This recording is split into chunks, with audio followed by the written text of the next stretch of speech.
Olá, muito bom dia a todos. Estamos aqui para mais uma manhã com Deus, na presença do Senhor, para nossa aula devocional, nosso tempo de meditação na palavra de Deus. Com esse tema, nessa manhã, Deus ou as riquezas? Será que estamos nos devotando a Mamon? Talvez você pense que essa é uma palavra para os ricos, mas não. Nós vamos olhar aquilo que a palavra de Deus diz para nós nessa manhã e aquilo que, nesse tempo que estamos passando, podemos ver e tirar como verdade para as nossas vidas. Então, vamos lá. Quando nós marcamos esse jejum, já há mais de uma semana, já estávamos programando ele, independente de muitos acharem que é um jejum de convocação, de política ou não, né? Nós estamos alinhados sim com isso também, mas esse jejum nosso já estava programado. Mas o nosso tema mesmo principal é tempo de nós voltarmos a Deus. Não é um jejum religioso, não tem a ver, não é um jejum contra o coronavírus, não, mas é um jejum para nós aproveitarmos esse tempo, para nós olharmos esse tempo que temos passado, que temos vivido, e aproveitarmos esse tempo, remirmos esse tempo como um tempo de nós voltarmos a Deus. Então eu quero falar brevemente alguma coisa sobre jejum, não é o nosso foco falar sobre jejum, mesmo porque nós já tivemos outros jejuns como esse na igreja, teremos mais jejuns coletivos, e vamos só então ver alguma coisa para entrarmos no tema dessa manhã.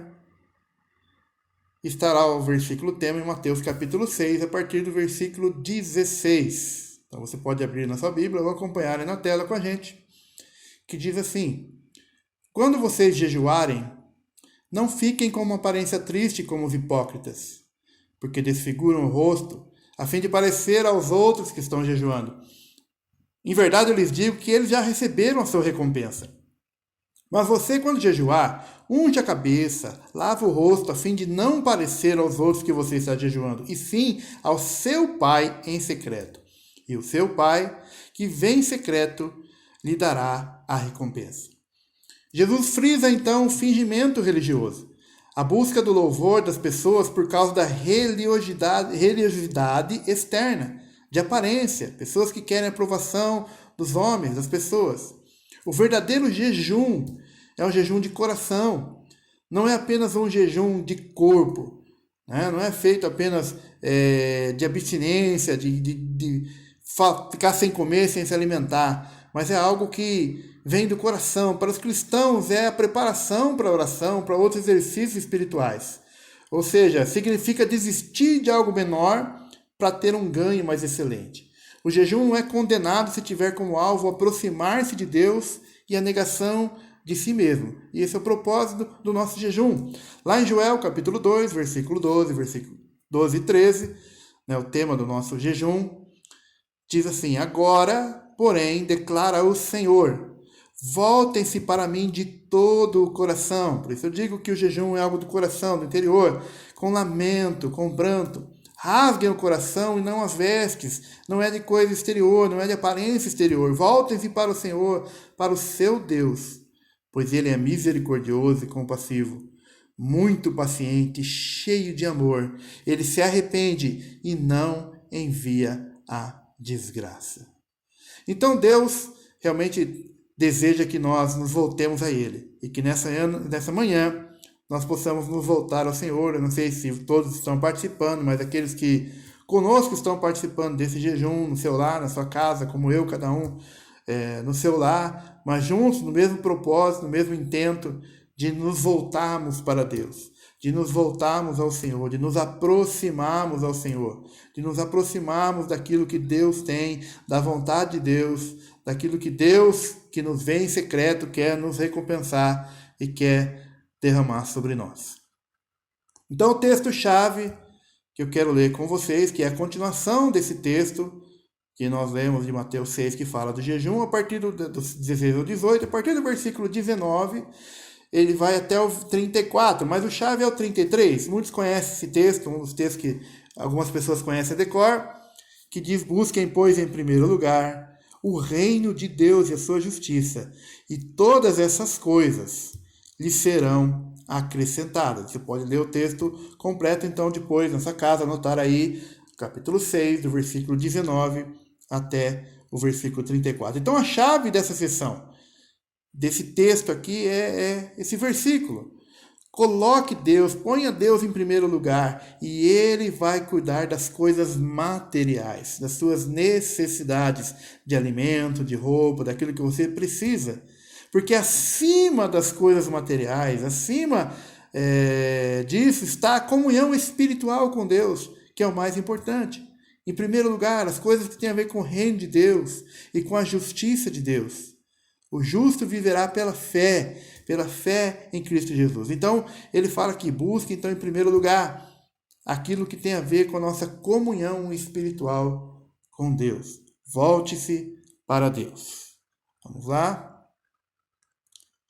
Então, o princípio básico, daí a partir do versículo 19, voltando, Mateus 6, versículo 19, que diz: não acumulem para vocês tesouros sobre a terra, onde a traça e a ferrugem corroem, e onde os ladrões arrombam e furtam, escavam e roubam, depende da versão aí, mas acumulem para vocês tesouros no céu, onde a traça e a ferrugem não destroem, onde os ladrões não arrombam nem furtam, pois onde estiver o teu tesouro, aí também estará o teu coração.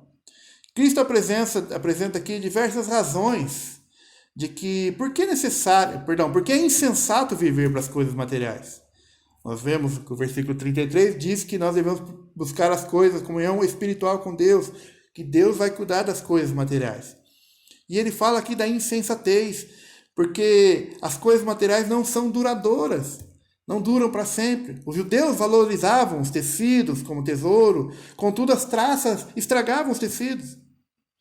A ferrugem estraga o metal, os ladrões roubam as coisas de valor. Não obstante, os tesouros usados para a glória do Senhor são investidos no céu e duram por toda a eternidade. A forma como as pessoas usam a sua riqueza indica a condição do coração das pessoas. E aqui eu falo de riqueza não de pessoas que são milionárias, mas dos bens que nós temos, das coisas materiais que nós temos e como nós usamos isso. Se gastamos o nosso tempo e nosso dinheiro apenas em negócios e negligenciamos a Deus, então o nosso coração está apenas nos negócios e não no Senhor. Estamos vivendo a cultura da centralidade do homem, em torno do qual tudo gira. Até a religião cristã está sendo seduzida por esse antropocentrismo idolátrico. Olha que palavra, né? O ser humano é o centro das coisas. Essa visão humanista diz que Deus está a serviço do homem. Então proclama que a vontade do homem deve ser sempre satisfeita. E essa teologia errônea ensina que não é a vontade de Deus que deve ser feita na terra, mas a vontade do homem que deve ser feita no céu. Meus irmãos, Deus age no seu tempo. Ele não se deixa pressionar. Deus é livre, Deus é soberano. Muitas pessoas querem determinar o que Deus deve fazer, como Deus deve fazer, e até mesmo quando Deus deve fazer. Mas a resposta de Deus não vem segundo o nosso tempo, pela pressão da nossa agenda. Deus tem o seu tempo certo de agir e Ele muitas vezes protela os nossos sonhos, os nossos planos e os nossos projetos para realizar coisas maiores em nosso favor. Então não devemos esquecer que esse texto de Mateus está inserido no Sermão do Monte. Logo após Jesus ensinar sobre a oração do Pai Nosso, conhecida como oração do Pai Nosso, ele ensina a orar ali e ele diz: seja feita a tua vontade. Aí, Mateus, um pouquinho antes, aí ele fala sobre essa questão que nós estamos lendo aqui, e mais à frente ele afirma que só entrará, Mateus capítulo 7, só entrará no reino dos céus aquele que faz a vontade do Pai que está no céu. Não é o homem que está no centro, é Deus que está sentado no trono. É Ele que é soberano e faz todas as coisas conforme o conselho da sua vontade, que é boa, que é perfeita e que é agradável. Deus não aceita ser pressionado. Ele não tolera a imposição do homem. A única coisa que nos cabe é lançarmos humildemente a seus pés, sabendo que quando nossos planos, sonhos e projetos são adiados, é porque Deus quer nos ensinar a lição de que Ele é melhor do que as suas bênçãos. A nossa maior necessidade não é de coisas, meus irmãos, mas de Deus. Amém? Nós precisamos de Deus. Versículo 24 diz então: ninguém pode servir a dois senhores, porque ou irá odiar um e amar o outro, ou irá se dedicar a um e desprezar o outro. Vocês não podem servir a Deus e às riquezas, ou a Mamon. Mamon é a transliteração da palavra que no original, no grego, mamonas, que significam riquezas. As versões mais modernas traduzem assim já por riquezas, né? Mas aqui Jesus deixa claro que não podemos olhar em duas direções ao mesmo tempo. Se você ler os 2 versículos que eu pulei, depois você pode ler aí, ele vai falar sobre os olhos, que os olhos são a lâmpada do corpo, que se os nossos olhos forem bons, todo o seu corpo será bom, luminoso e tal. Então nós não podemos ter um olhar em coisas erradas, nós temos que ter um olhar focado no Senhor, olhando para Ele, o autor, o consumador da nossa fé. Jesus deixa claro, então, que olhar em direção a duas direções ao mesmo tempo não é correto. Não podemos fazer isso. Não podemos servir a dois senhores. É impossível viver para Deus e viver para as riquezas materiais.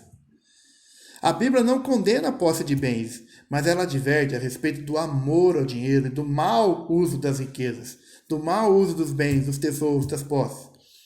O texto em que Jesus fala sobre servir a dois senhores, ele personifica então a riqueza como se fosse uma pessoa, um senhor, que poderia ser servido pelas pessoas e não meramente um objeto. Bens, ou dinheiro que as pessoas têm. E por que Jesus faz isso? Para fortalecer o argumento de que as riquezas podem ser um Deus, aí entre letra minúscula, né?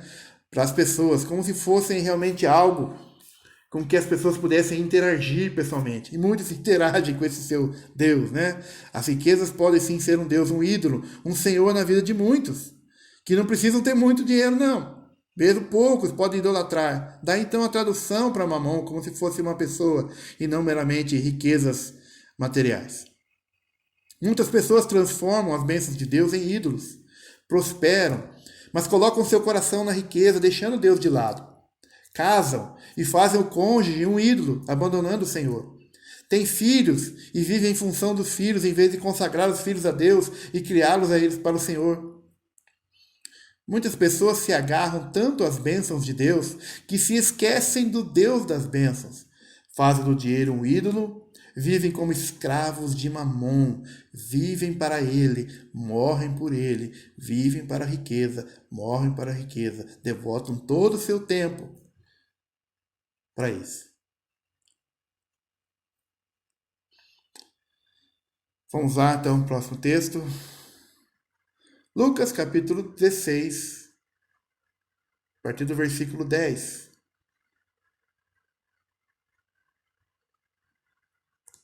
Se forem fiéis nas pequenas coisas, também o serão nas grandes. Mas se forem desonestos nas pequenas coisas, também o serão nas maiores.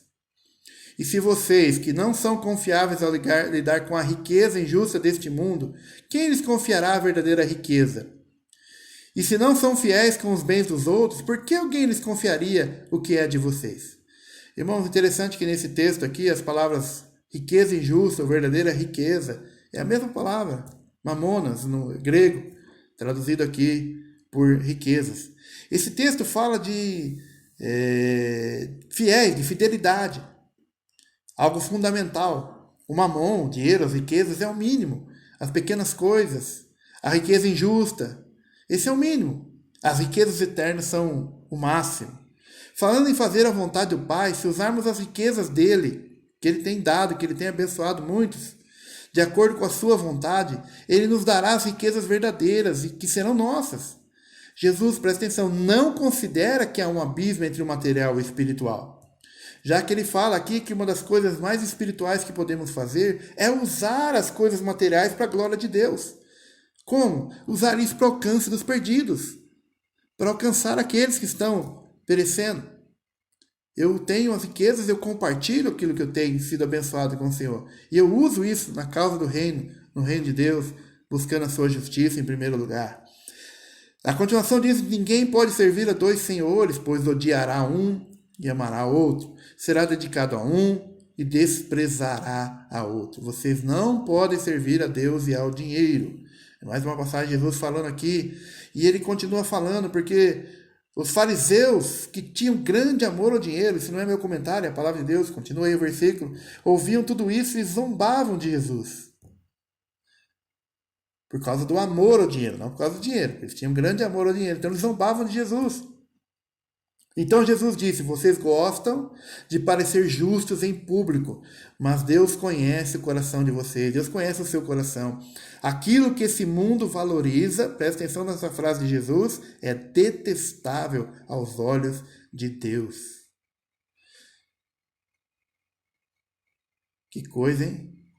Aquilo que o mundo valoriza é detestável aos olhos de Deus. Não ameis o mundo, irmãos, nem as coisas que há no mundo. Aquele que ama o mundo, o amor do Pai não está nele. A quem nós estamos seguindo? A Deus ou a Mamon? Será que estamos seguindo a Jesus mesmo? Os fariseus, eles eram piedosos exteriormente, cheios de cobiça no seu interior. Eram religiosos, na aparência, piedoso, na igreja, como lá aquele que foi, fala: Senhor, eu dou o dízimo tudo que eu tenho, eu oro tantas vezes por dia, eu isso, eu aquilo, eu. Ele cumpria seu papel religioso e achava que estava certo. Mas o seu coração era ganancioso, cheio de cobiça, cheio de avareza, que a palavra de Deus diz que é idolatria. Então esses fariseus religiosos riam de Jesus, porque Jesus falou isso. E muitos talvez falam: pastor, né? Essas pessoas não eram diferentes dos pregadores de prosperidade de hoje em dia.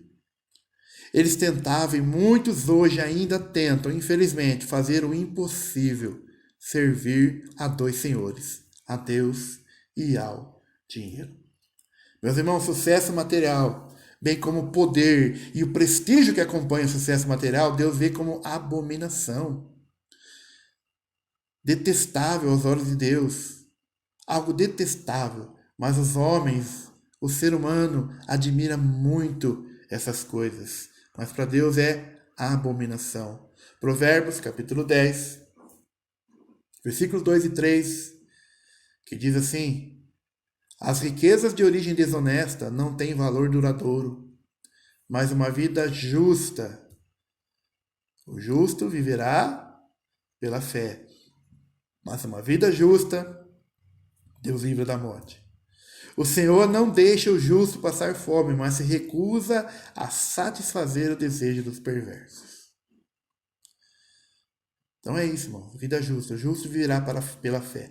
O que eu quero dizer aqui, não é pecado ter dinheiro. Não é isso que a Bíblia diz. Não é isso que eu estou falando. Não é pecado usufruir dos bens, daquilo que você pode conquistar e conseguir. Homens devotos como Davi e Abraão eram ricos.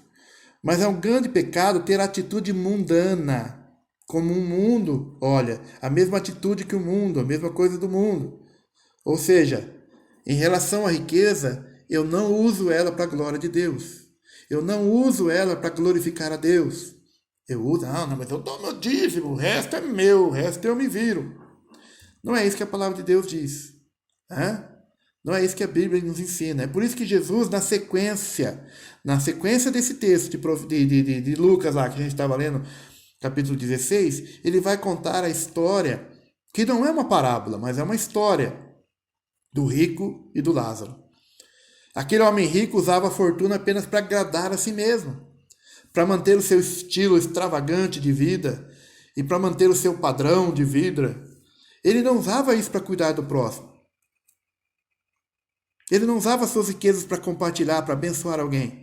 A sua prosperidade, que Deus havia abençoado a sua vida, para compartilhar. Irmãos, é muito fácil ser cristão, é muito fácil o cristão ser cobiçoso e desejar as coisas deste mundo, dessa terra, dessa vida, de maneira talvez até desonesta. Mas se a gente olhar a palavra de Deus em Hebreus, capítulo 13, versículos 5 e 6, diz assim: não amem o dinheiro, estejam satisfeitos com o que vocês têm, porque Deus disse: eu não te deixarei, eu não o deixarei, eu jamais te abandonarei.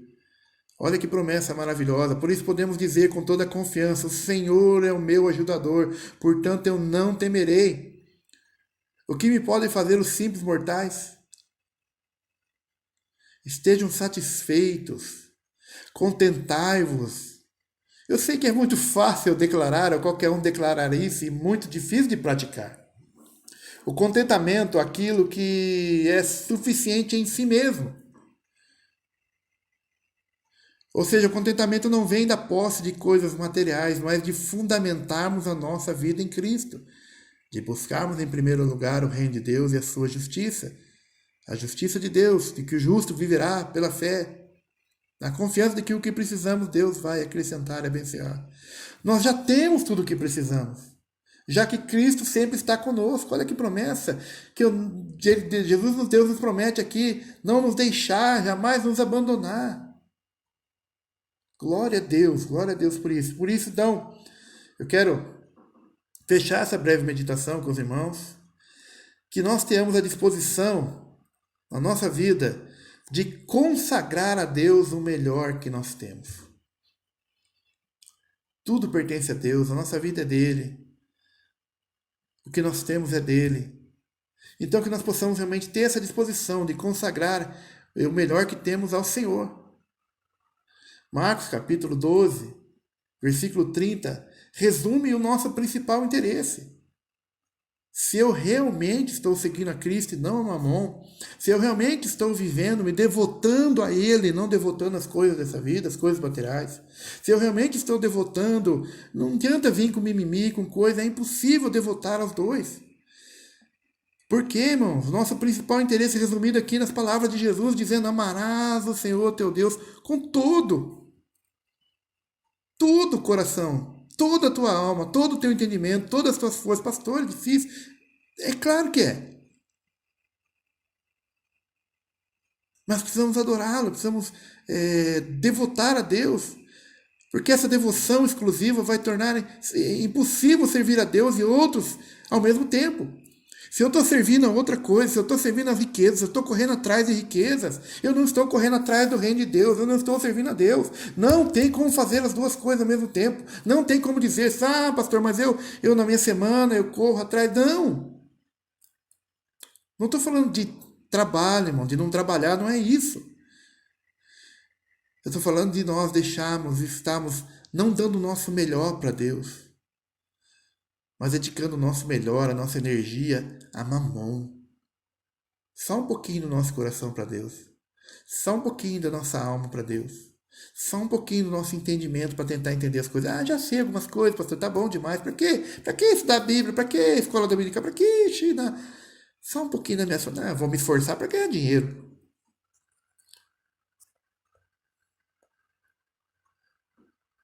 Mas o nosso melhor precisamos consagrar a Deus. Então, irmãos, simultaneamente não podemos servir a Deus e a Mamon, adorar ao Deus verdadeiro e os ídolos, ou viver de acordo com o Espírito e a carne. Não tem comunhão entre a carne e o Espírito. Ou eu me dedico às coisas do Espírito, ou eu dedico às coisas da carne. A carne e o Espírito são inimigos entre si. O mundo é o nosso inimigo. As pessoas pensam, o diabo é inimigo. Sim, ele é o terceiro. O maior que nós precisamos vencer é a carne e o mundo. A paixão pelas coisas deste mundo. A dedicação às coisas desse mundo. A devoção às coisas deste mundo, dessa terra, dessa vida. Há uma frase que eu não anotei aí, mas é de um pastor seminarista na época, mas ele veio como missionário, um dos missionários que veio para o Brasil, dos Estados Unidos, para estabelecer a igreja presbiteriana aqui há muitos anos atrás, chamado Ashbel Green Simonton. Nome difícil, né? Mas a frase dele diz assim: a maior loucura na vida de um homem é estar fora do centro da vontade de Deus. Não há lugar mais seguro, ainda que cercado de perigos, do que no centro da vontade de Deus. Já falei atrás da importância de nós fazermos a vontade de Deus. Porque nem todos entrarão no céu. Nem todo que diz Senhor, Senhor. Nem todos que estão na igreja. Nem todos os religiosos. Mas aquele que faz a vontade de Deus. E a vontade de Deus é que nós nos devotemos a Ele. De todo o nosso coração. De toda a nossa alma. De todo o nosso entendimento. Eu quero ler então esse texto. você puder abrir aí nossa palavra, 1 Timóteo 6, a partir do versículo 3, nós vamos ler aqui. Talvez alguns nos contradigam, mas estes que estamos vendo são os verdadeiros ensinamentos do Senhor Jesus Cristo, que conduzem a uma vida de devoção. Nosso tema nessa manhã é nós nos voltarmos a Deus, para nos devotarmos a Ele. Talvez você falar que não tinha tempo, agora você está tendo tempo, agora eu tenho tempo para me devotar a Ele. Quem ensina, continuando o texto, algo diferente, é arrogante, sem entendimento. Vive com o desejo doentio de discutir o significado das palavras, provoca contendas que resultam em inveja, divisão, difamação, suspeitas malignas, por aí vai. Pessoas assim sempre causam problemas.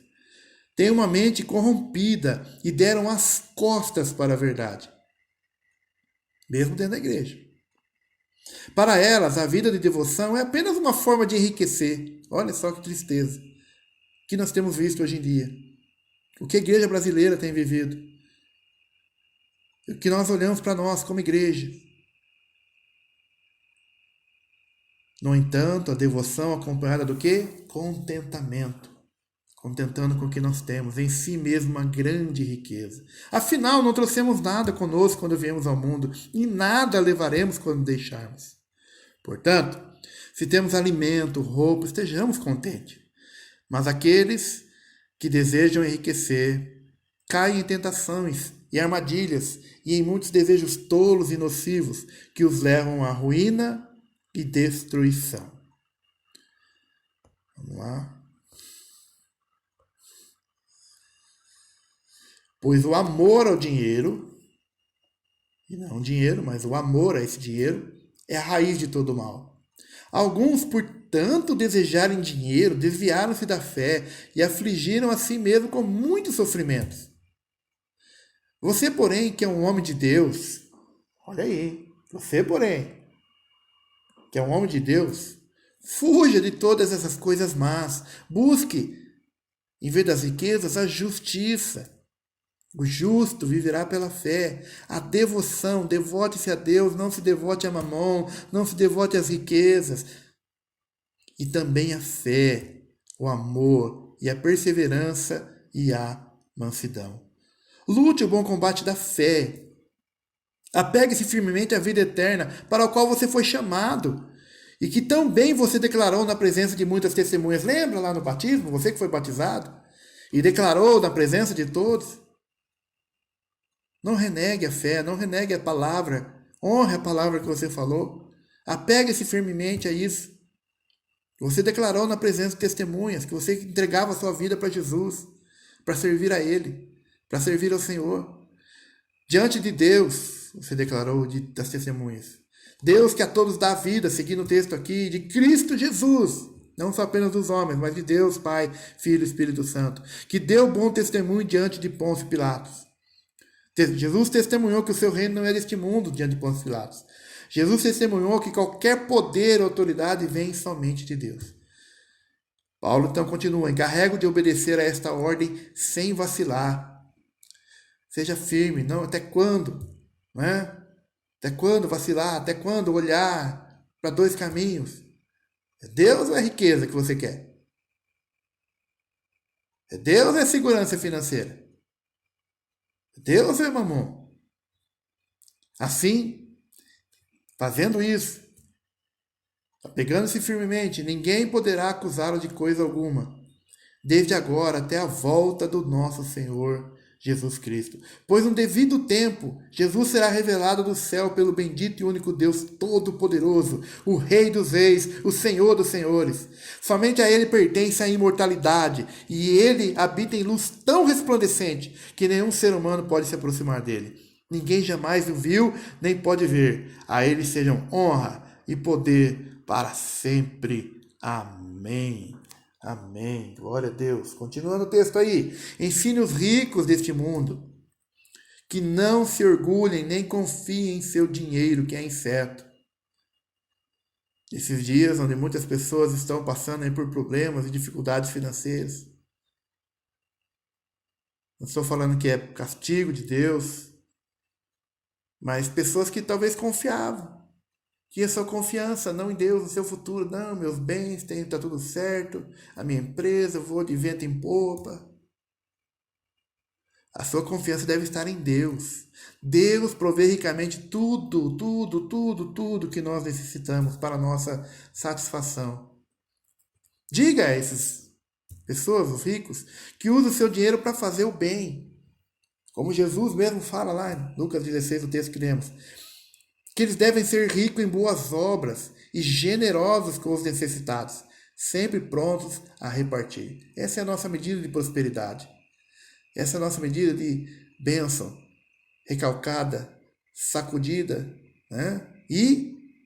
Não, recalcada, sacudida e amarrada. Não, recalcada, sacudida e transbordante. Para você transbordar, para você repartir, para você compartilhar, para eu compartilhar aquilo que tem sido abençoado, sendo fiel no pouco, que talvez Deus tenha me dado.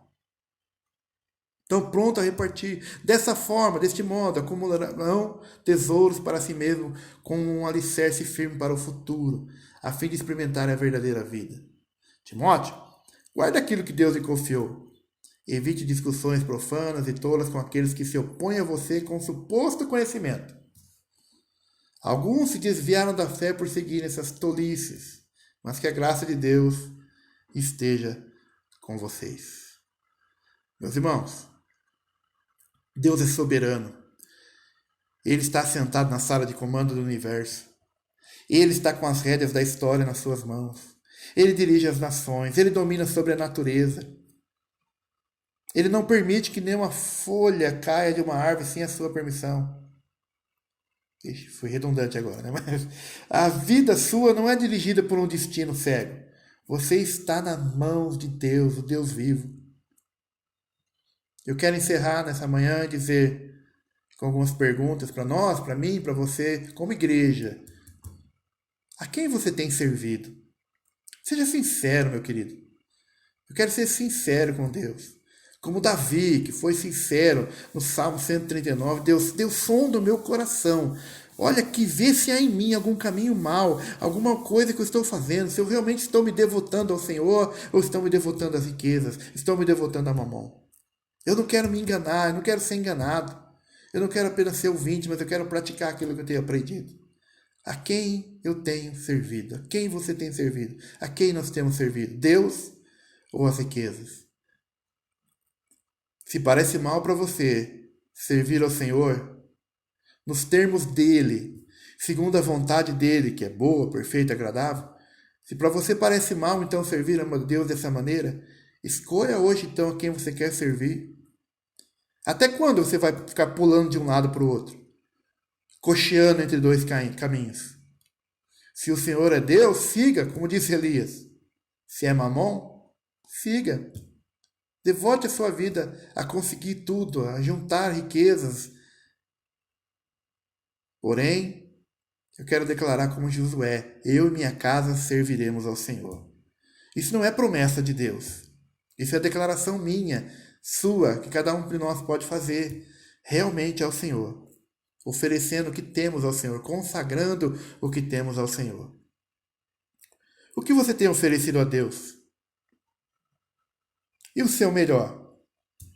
O seu melhor tempo? Seus melhores talentos? Seus melhores tesouros? Todo o coração, alma, entendimento, força. Você tem colocado as primícias no altar de Deus? Ou o resto, se sobra, você tem entregado a Deus? Do seu tempo, dos seus tesouros, do seu talento. Você tem comparecido diante do Senhor de mãos vazias? O que você tem apresentado ao Senhor?